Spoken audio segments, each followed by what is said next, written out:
एक नई वीडियो के साथ आज मैं फिर हाजिर हूं, आपका होस्ट और दोस्त विक्रांत जोशी आपका स्वागत करता हूं मेरे वेबमास्टर में। इसमें हम लेके आते हैं वर्ल्ड अफेयर्स और डिफेंस के दिन भर की टॉप खबरें। तो चलिए जान लेते हैं।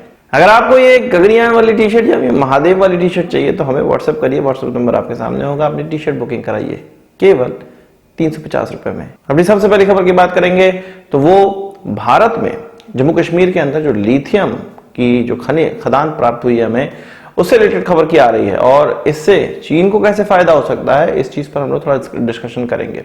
असल में जो लिथियम की खदान हमें प्राप्त हुई है उसके लिए बिडिंग हो चुकी है और उसमें ओला, वेदांता, अन्य कंपनीज ने भाग लिया हुआ है। जो सबसे महंगे दाम में खदान खरीद रहा होगा सरकार उसी को बेच देगी और उस कंपनी की जिम्मेदारी होगी कि इस खदान से लिथियम निकाले और उसको इस कदर प्रोसेस करे कि उसका बैटरीज में इस्तेमाल हो सके। मतलब उसको खदान से लिथियम का ओर निकालना भी है और उसका शोधन भी करना है, जिसकी टेक्नोलॉजी भारत के पास या भारत की किसी भी कंपनी के पास नहीं है। ये जो बिडिंग करने वाली कंपनी है इनके पास भी नहीं है।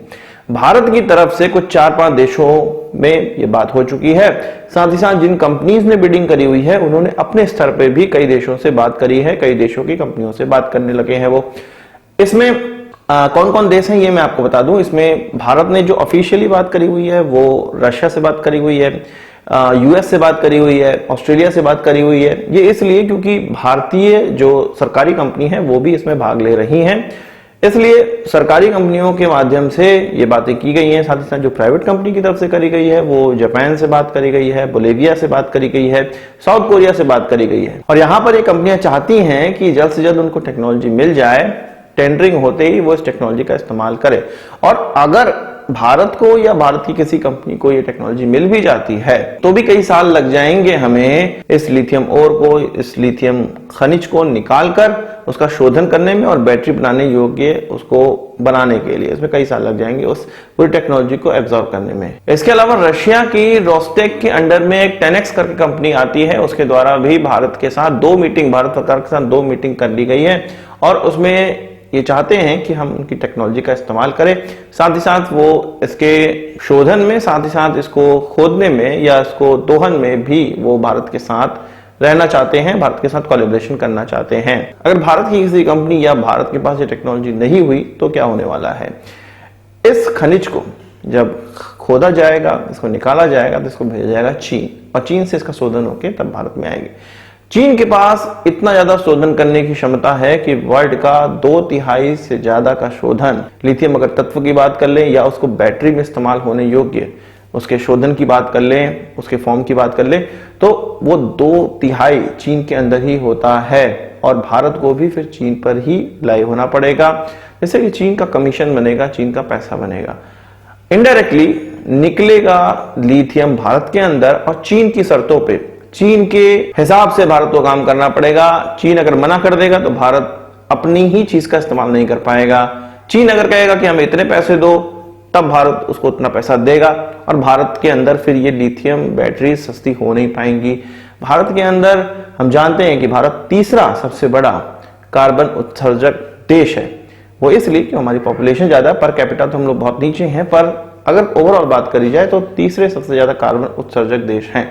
ये हमारे लिए और विश्व के लिए अच्छी नहीं है। विश्व को तो बात छोड़ दो, हमारे लिए भी अच्छी बात नहीं है। हम लोग ये देख रहे हैं कि इलेक्ट्रिक व्हीकल में कितनी तेजी से शिफ्टिंग हो रही है और हमारी सरकारें भी चाह रही है कि तेजी से उसमें शिफ्टिंग की जाए, क्योंकि हमें जो ऑयल खरीदना पड़ता है उसमें बहुमूल्य संपदा, जो बहुमूल्य हमारी विदेशी मुद्रा है वो चली जाती है। अगर वो सब हमें नहीं खरीदना पड़ेगा, हम बैटरीज वाली गाड़ियां चलाने लगेंगे तो ये सब तेल वेल खरीदने में, सब चीजों में पैसे कम खर्च होंगे और लिथियम तो हमारे वहां निकल ही रहा है। लिथियम आयन बैटरी हम लोग बना सकते हैं, पर उसके लिए पूरा का पूरा प्लानिंग करनी पड़ेगी, उसके लिए टेक्नोलॉजी प्राप्त करनी पड़ेगी, नहीं तो फिर से चीन इसके मजे लेता चला जाएगा। बात चीन की चली है तो चीन के ड्रोन्स की बात कर लेते हैं। और चीन के ड्रोन्स का बहुत ज्यादा संख्या में पाकिस्तान इस्तेमाल करता है।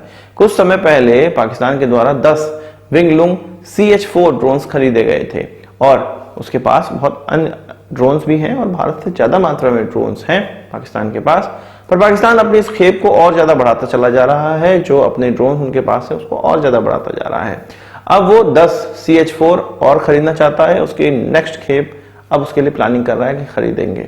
भारत भी बहुत तेजी से ड्रोन की तरफ बढ़ रहा है और भारत की जो ड्रोन से रिलेटेड तैयारियां हैं वो भी काफी अच्छी होती चली जा रही हैं। भारत के अंदर देसी ड्रोन भी काफी निकलकर सामने आए हैं और हम इजराइल से ज्यादा ड्रोन खरीद रहे हैं। और अभी अमेरिका से जो MQ-9 रीपर हम खरीदना चाहते हैं उसका भी मामला अटका हुआ है, पर वो भी जल्द ही आ जाएगा।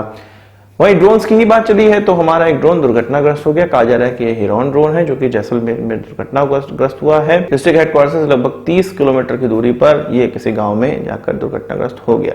दुर्घटना क्यों हुई इसके बारे में जानकारी नहीं है। ये हिरॉन ड्रोन ही था, ये भी चीजें निकलकर सामने नहीं आई है, पर सोर्सेस का कहना है कि ये हिरॉन ड्रोन ही था। बात पाकिस्तान की चली है तो पाकिस्तान के नए प्रधानमंत्री, या आप कह सकते हैं कि फिर से एक बार इलेक्टेड प्रधानमंत्री शहबाज शरीफ के द्वारा ये कहा गया है कि हमारा जो कभी ईस्ट पाकिस्तान हुआ करता था, जो कि वेस्ट पाकिस्तान पे एक तरह से बोझ था, अब वो बांग्लादेश हो चुका है, वो पाकिस्तान से अच्छी तरक्की कर रहा है और वहां के लोग पाकिस्तानियों से ज्यादा एंजॉय कर रहे हैं।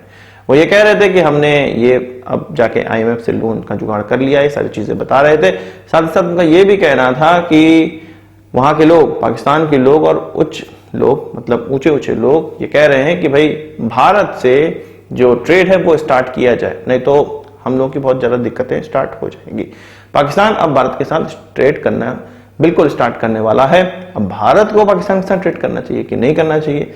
पाकिस्तान के इमरान खान ने बहुत नाक ऊंची करते हुए जब हम लोगों ने आर्टिकल 370 हटाया था जम्मू कश्मीर से, तब बड़ी नाक ऊंची करते हुए भारत से ट्रेड खत्म किया था। भारत ने बोला हमें कोई फर्क नहीं पड़ता। अब उनको फर्क पड़ रहा है, शहबाज शरीफ भारत के साथ आना चाहता है। आप बताइए भारत को क्या करना चाहिए पाकिस्तान के साथ। तो आज के इस वीडियो के लिए बस इतना ही। आशा करता हूँ वीडियो पसंद आया होगा, आपको एक बड़ा सा जरूर देंगे। इस वीडियो संबंधित सवाल से जाओ कमेंट बॉक्स में जरूर आइएगा, और यदि आपने हमारा चैनल सब्सक्राइब नहीं किया कर लीजिए, क्योंकि हम इस प्रकार की वीडियो लाते रहते हैं। नमस्कार, थैंक यू, जय हिंद।